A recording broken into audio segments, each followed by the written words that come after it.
And here's the kicker. While Blake and Ryan were publicly positioning themselves as the saviors of the film, the unsealed filings reveal they were the architects of the very marketing campaign they later blamed Justin for. The so-called romanticized abuse trailer, the pastel-washed posters criticized for glamorizing trauma, the soft-focus couple's imagery that critics said trivialized a story about survival, all of it signed off by Blake, all of it pushed through by her approvals. And Ryan was not an observer. He was listed as active collaborator on the marketing direction. In other words, the very strategy she weaponized against Justin in the public narrative was one she greenlit herself. Internally, one PR memo in the documents describes the takeover as a scorched earth media play, not a misunderstanding, a strategy. The leaks didn't come from rogue sources or concerned insiders. They came from deliberate, timed releases designed to isolate Justin from his studio, his cast, and eventually the press. By the time Justin realized what was happening, he was no longer defending a film. He was defending his name, his reputation, and in Hollywood, reputation is currency. The machine was already rolling downhill, fueled by weekly leaks, whispered accusations, and a curated set of headlines packaged to look organic. This wasn't chaos. It was orchestration. The filings show a timeline. Blake gains power via the safety letter. Production control shifts, delays escalate, allegations leak, media narrative flips, Justin becomes the villain. Once the public narrative was secured, the next phase began, painting Blake and Ryan as the saviors of a sinking ship, even though insiders now say they were the ones drilling the holes. And when the backlash exploded online, when critics and fans demanded to know who approved such tone-deaf marketing for a film about domestic violence, Blake allegedly pivoted to the easiest scapegoat, Justin. The press believed it. Comment sections repeated it. Headlines hardened it into fact. And that is when the $9 million defense war chest was activated. Not to protect a movie, but to salvage a reputation that had been strategically set on fire. What the newly unsealed communications make crystal clear is that this wasn't confusion. It wasn't panic, and it wasn't a bad creative call gone wrong. It was intent. The internal emails between PR handlers, studio liaisons, and Blake's team show a coordinated messaging plan built before any real backlash even existed. Weeks before the trailer was released publicly, a PR strategist attached to Blake's camp wrote, "If response swings negative, we pivot the blame to directorial oversight. We own creative, but he owns responsibility." That line is devastating, because it proves the cover story was prepared in advance. They were not reacting to a PR disaster. They were pre-building the excuse for one. Another internal message, now unsealed, shows a strategy memo labeled narrative containment, outlining 3 talking points to push through media if public criticism erupted. Justin lacked emotional sensitivity. Blake stepped in to protect the integrity of the story. Ryan stepped in when production derailed. None of it reflected what was actually happening behind the curtain. Production wasn't derailing, it was being deliberately stalled. Filming wasn't chaotic, it was being micromanaged into inertia. And Justin wasn't out of control. He was being boxed out of his own project one approval request at a time. Even more telling, one communication shows a PR consultant advising Blake's team that media buys, pre-negotiated editorial placements disguised as organic headlines, were already lined up. In other words, the leaks weren't accidental. They were scheduled. This is why Justin's legal team eventually compared the smear campaign to a hostile corporate takeover. Because in structure, not in tone or emotion, that's what it was. Remove the actor names, remove the Hollywood glitter, and the mechanism looks like a business coup. Undermine, isolate, damage, take control. But it didn't stop with headlines. The documents, or for the first time, reveal Ryan's personal involvement wasn't passive or peripheral. It was directive. There is an email in which Ryan allegedly instructs a publicist not to use Justin's name in promotional framing unless it's negative. That is not rumor. That is not speculation. That is a documented instruction preserved in the record. He wasn't shielding Blake. He was engineering the collapse of Justin's credibility. And that is what makes this unsealing so destructive for their case. Not because it shows ego, not because it shows bad judgment, but because it shows a strategy to destroy someone reputationally before they ever had a chance to defend themselves. This is now the turning point in the filings. The moment the case shifts from he said, she said, to a paper trail of deliberate manipulation. And this is where the story turns from speculation into confirmation, not from Justin's friends. Not from anonymous insiders, but from sworn testimony by people Blake and Ryan could not control. Multiple studio-side witnesses, including a post-production coordinator, a contract attorney attached to the financing arm, and a neutral HR compliance consultant, all describe the same pattern. A coordinated effort to sideline the director and filter all decisions through Blake. One of the most damning excerpts comes from a sworn statement by a Wayfarer post-production lead, who testified, "Notes weren't coming through normal channels anymore. We were told to wait for Blake's sign-off before implementing anything, even corrections Justin had already approved." That is not collaboration. That is obstruction disguised as producer input. Another studio witness described a chokehold of approvals, a tactic used in corporate takeovers to starve a department of progress, so leadership can be replaced for non-performance. Only this time, the target wasn't a department, it was the director of the film. Then came what legal analysts are calling the iceberg moment, testimony from the neutral HR compliance consultant, someone hired before the smear leaks, with no loyalty to either Blake or Justin. She stated under oath that the set did not meet the criteria of a hostile environment triggered by a director. The documented tension originated from producer interference and power struggles, not misconduct. In plain English, the safety crisis wasn't real. It was manufactured leverage. Even more damaging, she testified that internal HR files were being selectively referenced, meaning minor interpersonal notes were being elevated into proof of misconduct after the fact. That is textbook narrative engineering. And once the HR findings didn't give Blake the ammunition she needed, the strategy shifted from compliance-based justification to public pressure justification, using leaks to create outrage externally when they couldn't create grounds internally. That's when the crisis moved off the set and into headlines. The unsealed filings now show that at least 2 journalists were fed pre-scripted talking points before they ever saw a shred of documentation. They weren't reporting, they were participating. The campaign didn't just target Justin's professional credibility, it targeted his character. Because reputational damage is permanent. And if he was permanently discredited, Blake never had to face accountability for the takeover. That's the part Hollywood insiders say changed everything, because once motive is proven, the entire narrative collapses. And we're only halfway through what the unsealed files contain. Once Blake had narrative control, Ryan Reynolds' role shifted from supportive husband to active architect behind the takeover, and this is where the unsealed evidence becomes a legal nightmare. Internally, Ryan was no longer acting as a spouse commenting on production decisions. He was interfering with corporate operations of a studio he did not own, was not employed by, and had no contractual authority to direct. Legal analysts call this shadow producing, and when it influences hiring, editing, budget allocation, or press strategy without board approval, it crosses into unauthorized corporate interference. The documents show 3 key oversteps unauthorized script authority. Ryan was sending rewrite direction through intermediaries, despite not being credited as a writer, not being cleared through the WGA during an active strike, not being an official producer of record at the time. That's not help. That's illegal creative control, manipulating marketing from the outside.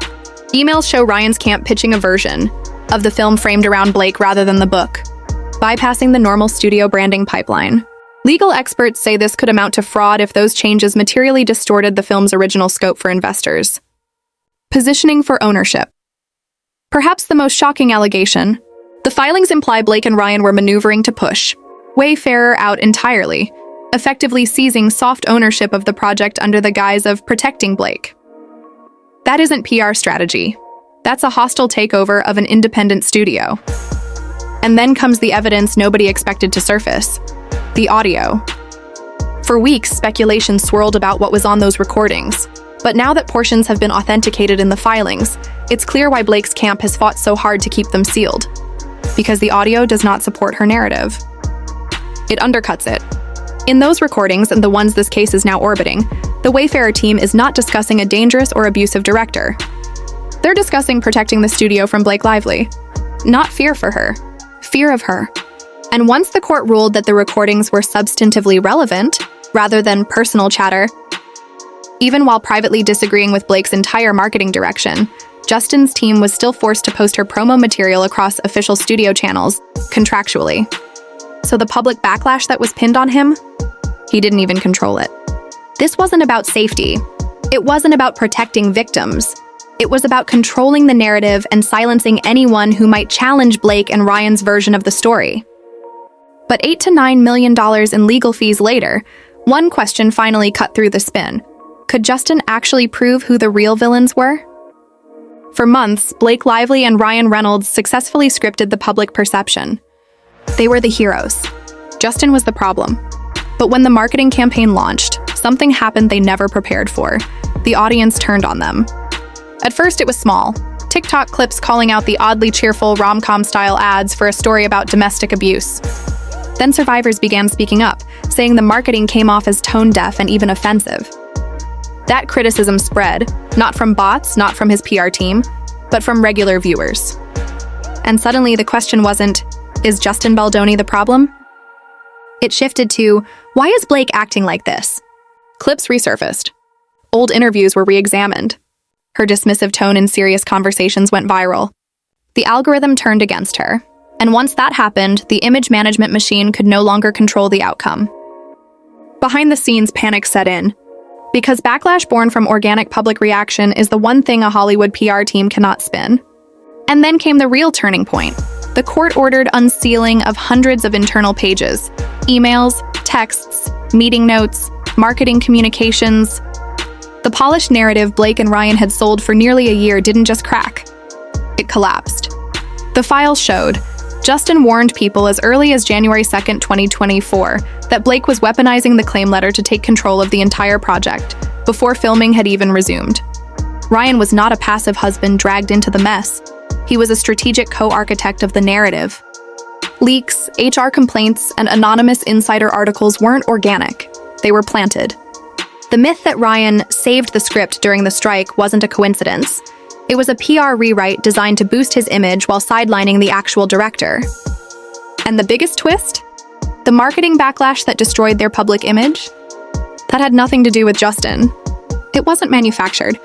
It wasn't his doing. It was real people reacting in real time, which made it impossible for Blake and Ryan to control. The documents don't merely poke holes in Blake and Ryan's story. They expose it as a calculated power grab. Producer credit, NAR's back-end profit.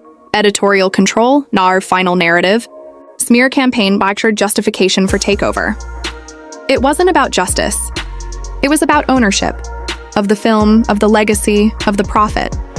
For months, they looked untouchable. But once the public started asking the right questions, the empire built on manipulation began to fall apart. Fast. Blake and Ryan's strategy only makes sense once you understand what was really at stake. This wasn't just about this movie. It Ends With Us wasn't a one-off passion project. It was the entry point to a multi-film franchise with massive merchandising, licensing, and international streaming potential. Whoever held the creative credits would control not just the film, but the IP future tied to Colleen Hoover's global audience. That meant more films, spin-offs, executive producer deals, brand crossovers, streaming exclusives, award season positioning, and, most importantly, long-term back-end money, not salary, residuals, ownership.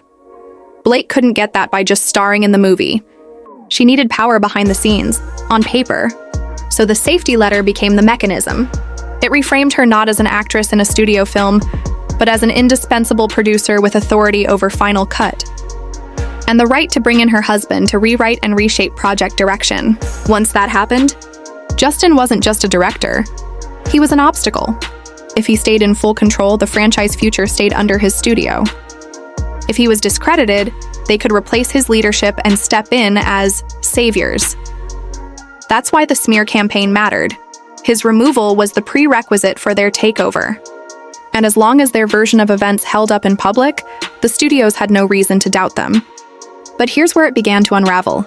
When the backlash turned organic, when audiences themselves began calling out the marketing and tone, the media couldn't be told Justin did it, because it clearly wasn't him. It was real people. That's what flipped the power dynamic.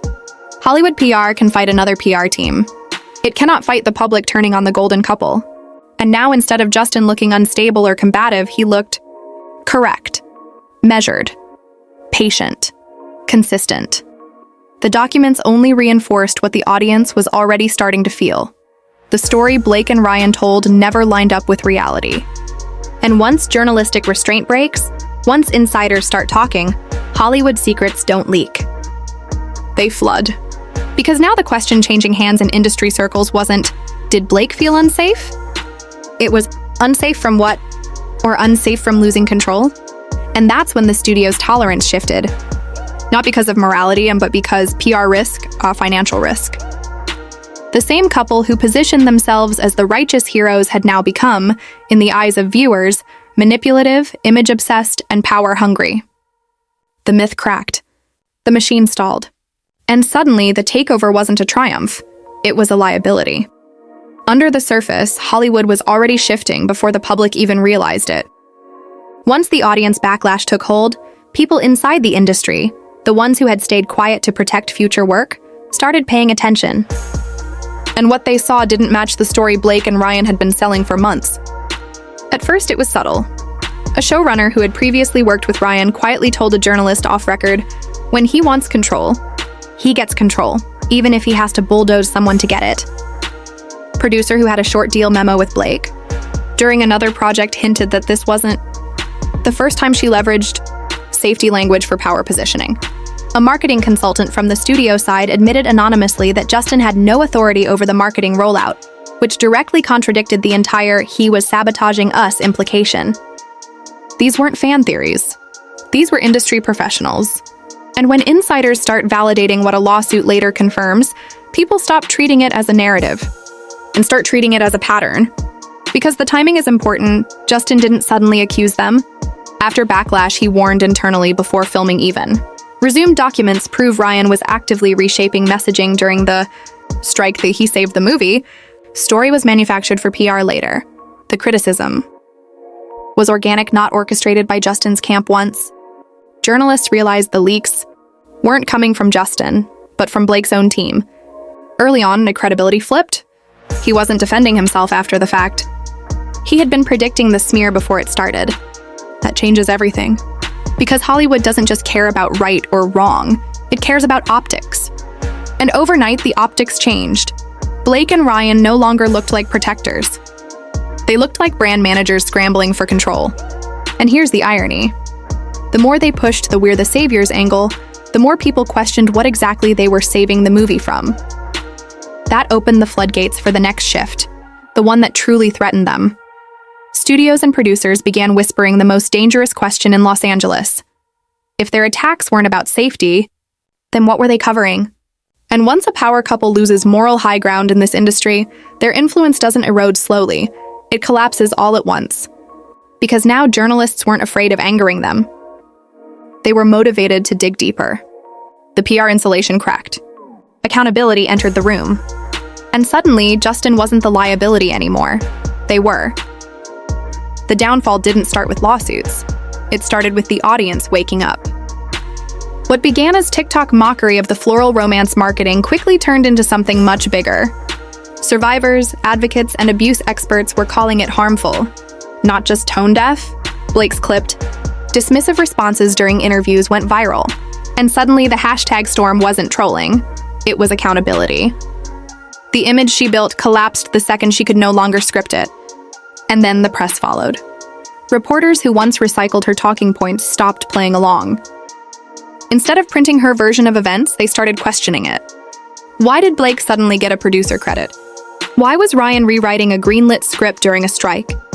Why were HR complaints leaking to TMZ only when Justin refused to fold? Behind the curtain, even some allies pulled back. Industry insiders saw the evidence pile up, the timing of the leaks, the planted exclusives, the PR coincidences, and recognized the pattern. The hero couple narrative was dying. The manipulation storyline was taking its place. For the first time, the public wasn't just wondering if Justin Baldoni was innocent. They were wondering if he'd been the target all along. And his $9 million PR defense, the same wall critics mocked, was holding. In fact, it was finally pushing back. Because Blake and Ryan's greatest weapon was always control of perception. And the second perception slipped out of their hands, the collapse began. The real breaking point wasn't viral backlash. It was the unsealed documents. The whispers became receipts. Strategic leaks traced back to their camp. HR complaints filed at conveniently timed intervals. Articles planted to smear Justin while Blake consolidated power. Ryan's script rescue reframed not as heroism, but potentially a strike violation. That was the moment the industry stopped calling it drama and started recognizing it as a calculated takeover. The public reaction was fast and brutal. People who once defended Blake now called her manipulative. Journalists openly questioned her motives. Ryan, the media's golden boy, finally faced real scrutiny. Their PR halo evaporated overnight. And inside Hollywood, the shift was even more telling. Studios don't fear scandals, they fear exposure. If Blake and Ryan weaponized victimhood for profit, that crosses a line you don't come back from. This wasn't a feud. This wasn't creative differences. It was a power play disguised as activism. They didn't just want control of the film, they wanted ownership of the story, the credit, and the legacy. To get it, they tried to erase the one person who stood in their way, the director who originated the project. For a while, they succeeded, until the receipts surfaced. Once credibility is gone, no publicist in Hollywood can buy it back. That's the price Blake and Ryan are now paying, and it's the one thing they can't undo. But this is the part Hollywood always counts on, that the public will move on and forget. Not this time, because now that the truth is out, it's the audience that decides how this story ends. If you care about accountability, if you think power shouldn't buy silence, hit like, share, and subscribe. We are not done watching. Once the documents became public and the narrative flipped, Blake and Ryan's legal team went into panic containment mode. For over a year, they controlled the public conversation. Now, for the first time, they're playing defense, and it shows. Behind the scenes, their lawyers have shifted strategy completely. No more bold statements. No more sources close to production. No more hero narrative leaks. Instead, silence, delay tactics, and sealed filings.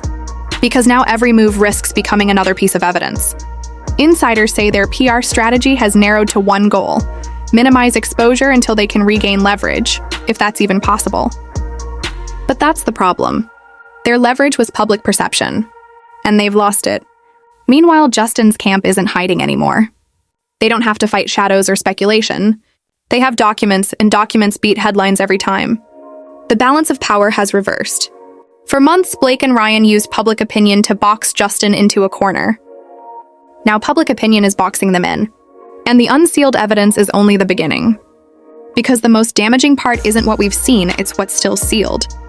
Those recordings, the internal memos, the communications flagged for trial, the alleged audio proof Blake claimed would destroy Justin, now threatening to destroy her instead. Legal analysts are already warning that if the audio doesn't match Blake's claims, if it fails to prove a conspiracy, her entire case collapses from the inside out. And here's the part her team is most afraid of. If it can be shown that she weaponized harassment claims to seize control of a production, that's not just bad PR, that's reputational bankruptcy. Hollywood forgives scandal. It does not forgive fabrication, especially when the alleged weapon is abuse narratives. That is the line she may have crossed, and that's why the silence right now is deafening. Because what happens next isn't PR, it isn't spin, and it isn't gossip, it's evidence. And once audio enters a courtroom, spin dies. The phrase audio evidence has become the most dangerous weapon in this entire case. For months, Blake's team hinted at it, clips allegedly proving emotional manipulation, unsafe conduct, and power abuse on set. They used the existence of that audio as a shield, as if the mere mention of it justified everything else. But now that the court has confirmed the files exist and are being reviewed for authenticity, that shield is cracking. Because if the content doesn't match the claims, if the recordings don't show what Blake said they would, then the entire foundation of her defense collapses, and the blowback could be catastrophic. Legal analysts are already warning this could flip into a malicious prosecution scenario. Meaning if Justin's lawyers prove that Blake's accusations were knowingly exaggerated or strategically timed, she could face financial penalties, defamation exposure, and reputational destruction. Hollywood doesn't need a guilty verdict to end a career. It just needs enough doubt. And right now, that doubt is everywhere. Sources close to the production describe a growing sense of dread inside both teams. Blake's camp is terrified of what the unsealed evidence will reveal, while Justin's side is confident, quiet, and methodical. A complete reversal of how this began. The difference now is credibility. Blake built hers on a carefully maintained image, graceful, articulate, family-centered. But the leaked emails and PR memos show someone orchestrating narratives behind the scenes, scheduling organic fan campaigns, and feeding exclusive details to tabloids. The picture isn't flattering, and once people see manipulation, it's impossible to unsee. Ryan, meanwhile, is facing his own fallout. His reputation as the charming, relatable everyman has taken a hit. Industry blogs are questioning whether he used his production power to silence dissenting voices, especially after emails surfaced showing him rewriting key scenes during the writers' strike. Even insiders who once adored his brand are keeping distance. It's the kind of quiet isolation that happens right before a Hollywood fall. And the irony? The very audio Blake once believed would destroy Justin might end up proving that she crossed the line, emotionally, professionally, and legally. Because context matters, and once the full tapes play in court, the world will finally hear the parts her team chose not to leak. This is what makes the next few weeks so critical. If the audio confirms Justin's story, that the tension came from creative disagreements and professional boundaries, not abuse, then this case doesn't just implode. It reverses. That would open the door to massive countersuits, defamation damages, and potentially even a full WGA ethics investigation into how this project was handled during the strike. And from there, the real story begins to form. One about control, media influence, and the dark art of narrative management in modern Hollywood. Because make no mistake, this isn't just a legal case. It's a media war, and it's exposing how easily public perception can be shaped, weaponized, and then turned against its creators. The same influencers who once defended Blake are now backpedaling, deleting old tweets, and quietly reevaluating their stance. Entertainment outlets that once ran puff pieces about the film's female empowerment message are now digging through court filings for contradictions. The tide has officially turned, and when the public feels deceived, especially by people they admired, the fall is swift, brutal, and irreversible. But it's not just about Blake and Ryan anymore. This scandal is pulling at the fabric of how celebrity power operates, how far image makers can push a lie before the truth becomes too heavy to bury. And once that balance breaks, Hollywood rewrites its own heroes.